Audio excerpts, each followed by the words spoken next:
Miscelánea en Contextos. Nos acompaña vía telefónica el contador público Octavio García Aymerich, miembro de la Comisión del Colegio de Contadores Públicos de La Laguna y de la Comisión Fiscal de Coparmex, para compartirnos la miscelánea de esta semana. Octavio, bienvenido. Buenos días. Muy buenos días, Diana. Buenos días a todos allí en el estudio, a todos nuestros radioescuchas. Seguramente Marcela y Juan muy contentos por el triunfo del Santos. No puedo. Al igual que tú, Octavio. No puedo con la alegría. Más bien, felices con tu triunfo en tu equipo, campeón. Gracias. Ustedes le dieron la suerte. Sí que disfrutamos el domingo y el sábado después de 33 años que el Santos no ganaba en León, ¿verdad? Bueno, pues pasamos al tema fiscal y el primero de ellos se refiere, Diana, a lo que es las facturas falsas, el uso de las facturas falsas o de esas empresas fantasmas, cuáles las consecuencias que pueden tener. En ocasiones a algunos empresarios se les puede hacer fácil resolver su problema de base de pago de impuestos al traer una utilidad alta, y se acercan luego personas ofreciéndoles venta de facturas. No es otra cosa más que eso, y a diferentes porcentajes de costo. Por ejemplo, pues escuchamos que hay quienes las ofrecen al 4, 5%, etcétera.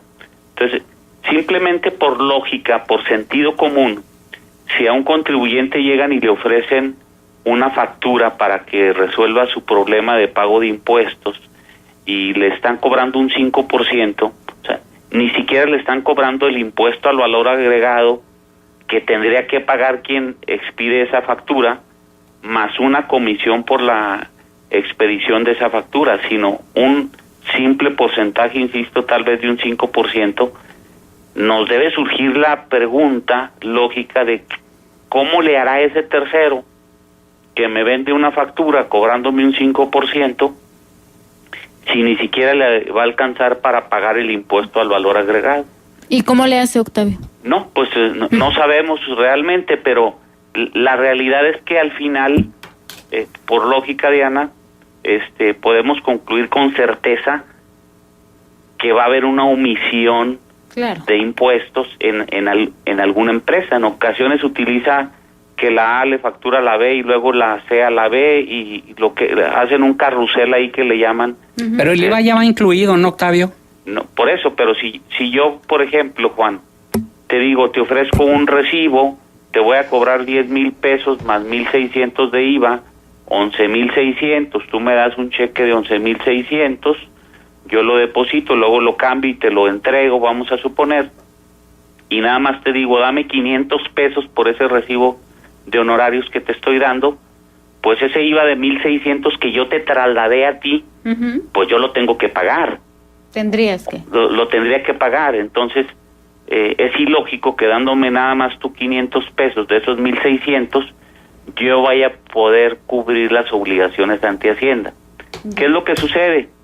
Esto lo vamos a relacionar con un tema que ya habíamos comentado, del cuidado que debemos de tener con el uso de lo que es la FIEL, la firma electrónica, y la contraseña.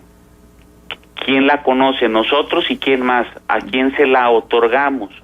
Hay quienes se dedican inclusive en forma delictiva, lo podríamos decir, a comprar contraseñas, a comprar firmas electrónicas a personas, las dan de altas y con ellas facturan. Una vez que se hacen esas facturaciones, y ya cuando el problema se hizo grande porque quien otorgó esa o facilitó esa FIEL y contraseña, de pronto resulta que facturó muchos millones de pesos, le llega una revisión por parte del fisco y se da cuenta que fue mal utilizada su FIEL para esos efectos. Entonces, ¿quién tiene el problema inicialmente? Lo tiene ese contribuyente que facilitó su FIEL, porque para comprobar luego que él no hizo uso indebido de la FIEL, pues va a tener que iniciar un proceso largo y el que tiene el problema, insisto, inclusive de carácter penal, es él. Entonces aquí el mensaje es a los contribuyentes: piensen 2 veces cuando vayan a hacer ese tipo de operaciones, porque tarde o temprano podrán meterse en un problema. ¿Qué es lo que sucede?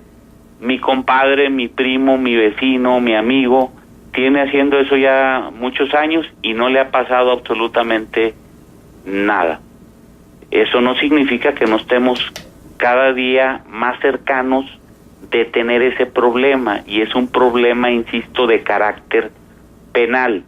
Ya cuando la autoridad ejerza sus facultades y encarcele a esas personas, pues sabemos que ya no es lo mismo litigar contra Hacienda, contra el fisco, tras las rejas, estando de alguna manera libre, y habrá algunos asuntos que no alcancen libertad bajo fianza. Hay que tener mucho cuidado el meternos pues en ese renglón de la compra de facturas y de soltar lo que es nuestra fiel y contraseña. Oye, Octavio, sí, déjame hacerte una pregunta, porque aquí estás planteando el escenario de la responsabilidad sobre la persona que emite la factura, pero seguramente la pregunta que muchos se hacen es: ¿cuál es la responsabilidad para quien compra la factura? O incluso pienso en 2 escenarios, ¿no? La persona que compra la factura y que paga ese 5% o el costo que tenga, cuál es la responsabilidad que tiene,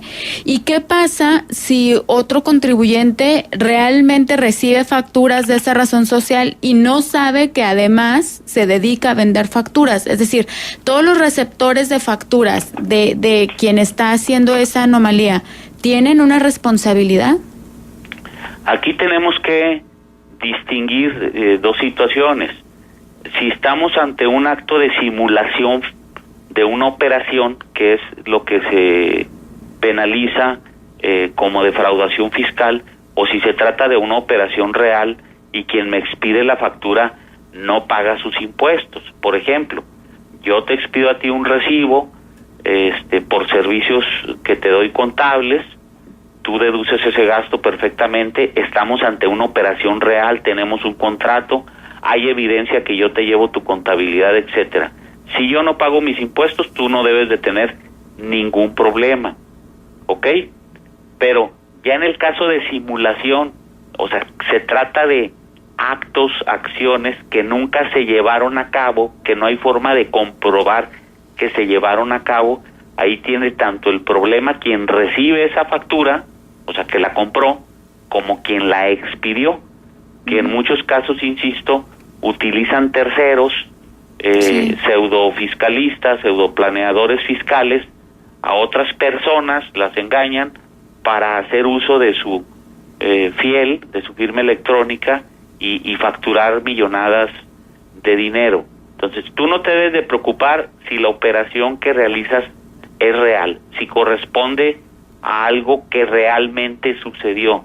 Ya si el otro paga o no sus impuestos, porque nos ha tocado en devoluciones de IVA, que donde un contribuyente solicita una devolución, el fisco luego pretende rechazarle algunas cantidades acreditables de IVA porque dice: oye, tu proveedor del bien o del servicio no ha pagado sus impuestos, por lo tanto no te voy a regresar a ti el IVA, lo cual en principio es un proceder incorrecto por parte del fisco, porque tú no tienes una responsabilidad de que ese tercero pague o no sus impuestos, pero sí tienes la responsabilidad cuando se trata de una operación simulada. O sea, estamos haciendo una deducción de una operación con algo que no sucedió. Claro. Entonces hay que tener mucho cuidado con eso. Y invitamos a nuestros radioescuchas a que verifiquen de vez en cuando, en forma directa, en la página del SAT, cuál es su situación fiscal. Si están presentes, es relativamente sencillo. Si no lo sabemos, pues le pedimos a nuestro contador que nos enseñe cómo ingresar a ello, o a algún tercero, para ver si nuestras declaraciones están presentadas, con qué cantidades están presentadas, y en el caso, por ejemplo, de los asalariados, cuáles son los patrones que nos han pagado alguna cantidad por concepto de sueldos y salarios, que lo lógico, si yo dependo nada más de un patrón, es que esté la información de ese patrón. Y ya, de esa manera podemos verificar si alguna otra persona, nuestro mismo contador que nos lleve ahí lo de nuestra declaración anual, etcétera, no ha hecho mal uso de nuestra firma electrónica, si es que se la proporcionamos, y ha incluido algunas otras operaciones para generar saldos a favor y que indebidamente se soliciten y se obtengan. De hecho, ahorita, Diana, el SAT trae una campaña donde está enviando invitaciones en forma generalizada a quienes les resultó un saldo a favor, y les está diciendo que de acuerdo a sus bancos de datos, a sus registros, ese saldo a favor es improcedente, por lo cual se le invita a que retorne ese dinero a las arcas del fisco. ¿Y por qué habrías de hacer eso? O sea, si ya había resultado a favor. Lo que pasa es que esta campaña de invitaciones persigue lo siguiente: que tú primero como contribuyente al recibir esa invitación digas, ah caray, ¿por qué me están diciendo que mi saldo a favor que ya me regresaron es improcedente? Eso va a motivar a que te pongas a revisar tus cosas, tus cuentas, y va a haber algunos casos, y que te acerques a Hacienda, vayas porque es una invitación y le digas, mira, aquí está toda mi documentación y ese saldo es real, y lo único es que verifican ahí tu información y dicen realmente el saldo a favor si era válido, o detectar, esa es la finalidad, casos en los que el contribuyente diga, oye, es que yo no reconozco que esta empresa, el Foco Azul SADCB, me pagó este importe de salarios y me retuvo eso. Entonces están tratando de detectar los fraudes que se están cometiendo en materia de presentación de declaraciones y generación de datos de saldos a favor que no proceden, Diana. Entonces estos temas son muy delicados, tanto de las facturas falsas, hay que ver las consecuencias penales que tiene, y el facilitar a terceros nuestra fiel y contraseña. Entonces piénsenlo 2 veces y verifiquen de vez en cuando en forma personal en la página del SAT cuál es su situación fiscal. Muy bien, pues excelentes recomendaciones. Octavio, déjanos un punto de contacto por si alguien del auditorio quiere establecer comunicación contigo. Muchas gracias, estamos a sus órdenes en el teléfono 712-6071 o en el correo electrónico loga63@prodigy.net.mx. Que tengan muy bonita semana. Gracias, Octavio. Lo mismo para ti.